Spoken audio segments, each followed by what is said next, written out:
네, 글로벌 핫 이슈 시간입니다. 간밤 어떠한 뉴스들이 시작 움직였는지 하나씩 살펴보도록 하겠습니다. 자, 이 시간 이투데이 민태성 부장과 함께하도록 하겠습니다. 부장님 안녕하십니까? 안녕하십니까? 네, 내용 하나씩 확인해보기 전에 헤드라인으로 정리해드리겠습니다. 뉴욕 증시에서 S&P 500 지수가 장중 1,500선을 돌파했습니다. 이는 지난 2007년 이후 처음입니다. 미국의 주요 경기 지표들이 호전됐습니다. 경기 선행지수가 3개월 내 최대 상승폭을 보였습니다. 일본 엔화가 미 달러화에 대해 날 만에 약세로 전환했습니다. 일본 내각부 차관이 엔전은 끝나지 않았다고 발언한 것이 재료로 반영됐습니다. 네, 오늘은 증시에 대한 이야기부터 해보도록 하겠습니다. 네. S&P 500 지수가 7거래 연속 상승세를 보이면서 장중에 5년 만에 최고치죠. 1,500선을 돌파하기도 했는데요. 이 소식이 가지는 의미부터 좀 짚어보고 갈까요? 네, 오늘 주요 지수가 혼조세로 장을 마감하고 있습니다만 S&P 500 지수는 장 초반에 1,500선을 돌파하기도 했습니다. 주요 지표 예상보다 호전되면서 증시에 대한 기대감도 그만큼 커졌다라고 정리를 할 수 있을 것 같습니다. S&P 500 지수가 2007년 이후에 처음으로 1,500선을 돌파했는데요. 경제 지표가 호전됐고 또 어제 애플 악재가 있었습니다만 주요 업종 대표 기업들의 실적이 호전됐다는 소식도 호재가 됐습니다. 장중에 1,502포인트까지 올랐는데 오늘까지 7거래일 연속 상승세를 이어갔고요. 2006년 이후에 최장기의 상승세를 이어간 셈이 됐습니다. 전문가들은 앞으로 특별한 악재가 없다면 증시의 상승세가 이어질 가능성에 무게를 두고 있습니다. 그렇습니다. 무엇보다 지금 경기 지표가 호전된 것이 이 투자 심리를 개선시키는데 그런 도움이 된 것 같은데 이 경기 선행지수가 예상보다 상회를 했다고요? 네, 6개월 뒤에 경기를 전망할 수 있는 경기 선행지수가 예상보다 좋은 흐름을 보여줬습니다. 3개월 만에 최대 상승폭을 기록했고요. 전문가들은 상반기에 미국 경제가 지속적인 상승세를 이어갈 수 있을 것이다라는 기대감을 나타내고 있습니다. 민간경제연구기관인 컨퍼런스 보드가 지난해 12월 경기 선행지수가 0.5% 올랐다라고 발표했는데요. 월가 예상했던 0.4%보다 0.1%포인트 상승폭이 컸습니다. 특히 11월 수치 또한 기존 마이너스 0.2%에서 0%로 상향 수정되면서 경기 회복 기대감은 그만큼 커졌다라고 볼 수가 있겠습니다. 네, 최근 이 경제 지표들 보면요. 부동산과 고용 지표에서 개선 소식이 꾸준하게 들려왔는데요. 네. 이 점이 소비 심리에 긍정적인 영향을 준 건가요? 네, 오늘 소비자 경기 선행지수가 상승한 그런 배경을 살펴본다면 역시 주거용 부동산 시장이 회복되고 있고 고용시장 또한 안정되고 있다는 것이 큰 영향을 미친 것으로 볼 수가 있을 것 같은데요. 전문가들은 증시가 상승세를 이어가고 있는 것도 미국의 소비자들의 신뢰도를 끌어올리고 있다라는 반응을 내놓고 있습니다. 그러나 급여세가 인상될 그런 예정이고요. 재정지출 삭감에 대한 우려는 부담으로 작용하고 있다라는 평가도 나타나고 있는데요. 마리아 피오리니 라미레즈는 미국 경제가 전반적으로 완만한 성장세를 유지할 것이다라고 대답했고 주택시장 경기가 살아나고 있다는 부분, 또 노동시장이 개선되고 있다는 부분에도 주목해야 된다라고 밝혔습니다.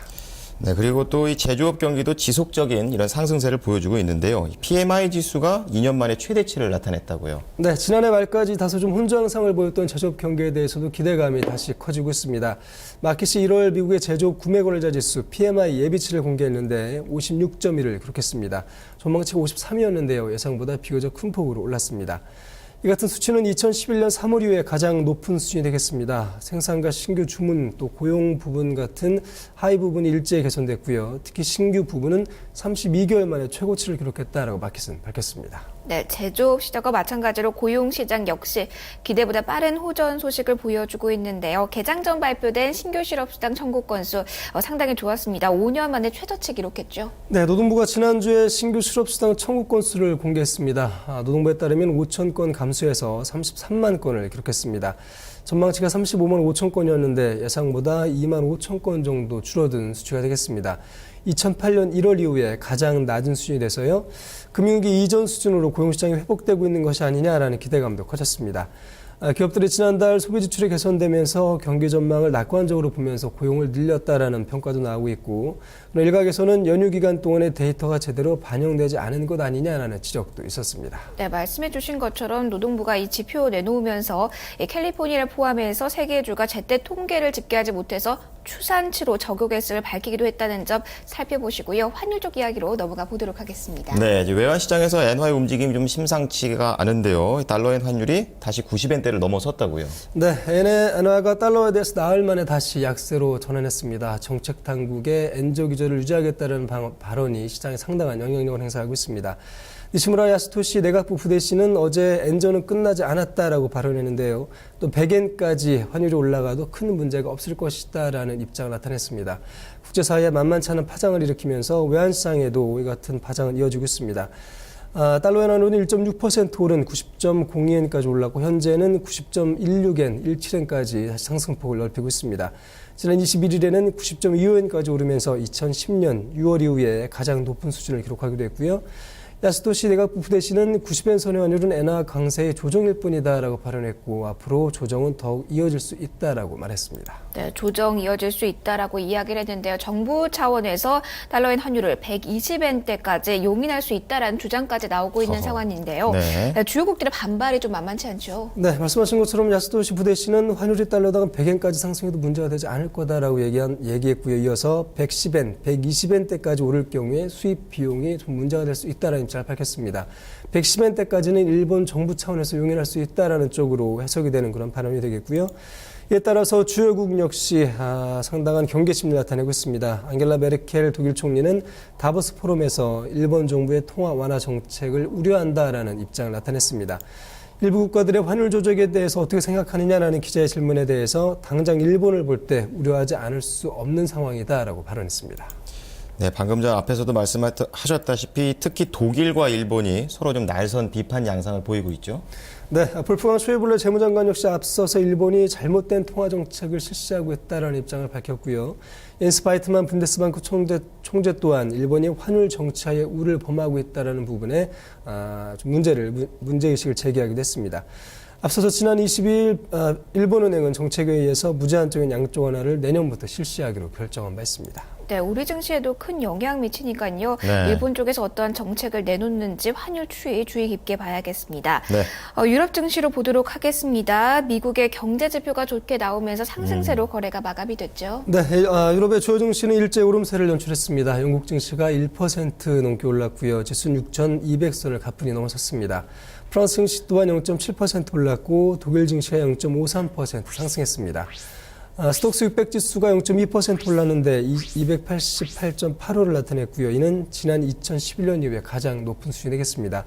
유럽 증시의 상승 탄력도 만만치 않은 그런 상황인데요. 특징 종목으로는 이지젯이 5.1% 올랐습니다. 어닝 서프라이즈 소식이 전해졌고 반면에 IT 업체 로지텍은 9% 넘게 빠지는 급락세를 보였습니다. 어닝 쇼크 사실이 부담으로 작용했습니다. 네, 부장님 오늘 말씀 감사합니다. 고맙습니다. 네, 오늘 글로벌 핫 이슈 시간에 다룬 내용들 헤드라인으로 다시 한번 정리해드리겠습니다. 뉴욕 증시에서 S&P 500 지수가 고용 지표와 애플 실적에 화답하면서 장중 1,500선을 돌파했습니다. 지난 2007년 이후 처음입니다. 미국의 주요 경기 지표들이 호전됐습니다. 지난해 12월 경기 선행지수는 전망치인 0.4%를 상회한 0.5%를 기록했고 제조업 경기도 예비치 56.1, 실업수당 청구 건수도 5년 만에 최저 수준으로 집계됐습니다. 글로벌 환율 전쟁이 심화될 조짐을 보이고 있습니다. 엔화 환율이 달러당 90엔을 재돌파하기도 했는데요. 엔화 환율이 달러당 100엔까지 상승해도 문제가 되지 않을 것이라는 일본 관료의 발언이 전해졌습니다. 자, 이어서 미국 시장을 움직인 재료들 키워드로 살펴보도록 하겠습니다. 김보성 캐스터.